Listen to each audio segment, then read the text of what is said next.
బహుజనుల రాజ్యం అంటే మనం స్వయంగా పరిపాలించుకోవడమేనందుకు బహుజనులందరూ ఐక్యంగా ఉండాలని సికింద్రాబాద్ డిఎస్పీ పార్టీ ఎంపీ అభ్యర్థి దండేపు బస్వానందం అన్నారు. ముషిరాబాద్ నియోజకవర్గంలో పార్టీ కార్యకర్తలతో కలిసి ప్రచారాన్ని నిర్వహించారు. ఈ సందర్భంగా వారు మాట్లాడుతూ బహుజనుల పార్టీ అంటే 4 వర్గాల పార్టీ అన్నారు. కాంగ్రెస్, బీజేపీ, బీఆర్ఎస్ పార్టీ వాళ్ళు ప్రజల ధనాన్ని వృధా చేసి ఖర్చు పెట్టడం ఎంతవరకు సమంజసమని ప్రశ్నించారు.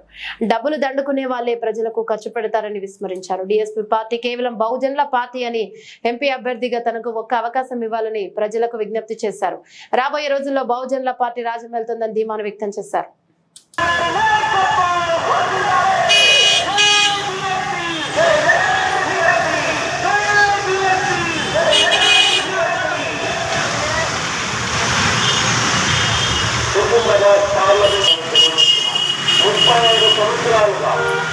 మనం పరిపాలించాలి, బహుజనులందరం ఐకమత్యం కావాలి.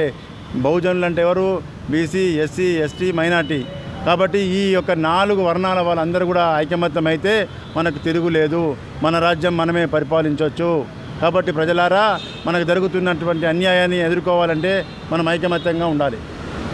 ఇప్పుడు రాష్ట్రంలో కాంగ్రెస్ ఉంది, సెంట్రల్లో బీజేపీ ఉంది. కాంగ్రెస్ ఉన్నది అంటే ఇప్పుడు కాంగ్రెస్కు వాళ్ళు చేసుకున్నటువంటి ఫండ్స్ కావచ్చు, దోపిడీలు కావచ్చు, వాటి వల్ల డబ్బులు విపరీతమైన పెద్ద పెద్ద సభలు పెట్టి ప్రజలను ఆకర్షిస్తారు. కానీ నిజంగా ప్రేమతో వచ్చిన వాళ్ళు గారు.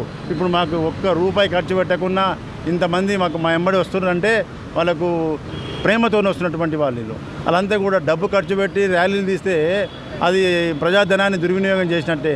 ప్రజాధనాన్ని దుర్వినియోగం చేసి కోట్లాది రూపాయలు మీరు టీవీలో చూస్తూనే ఉన్నారు రోజు న్యూస్లో.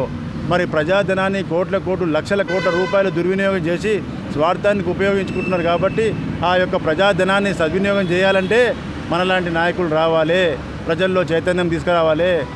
మనం ప్రజలు ఓటేసి మాకు మేలు చేయండి, మాకు అన్ని వసతులు కల్పించండి అని నాయకులను ఎన్నుకుంటే వాళ్ళు ఏం చేస్తున్నారు? కోట్లాది రూపాయలు సీస్ బ్యాంకులో పెట్టుకొని ప్రజలకు అన్యాయం చేస్తున్నారు.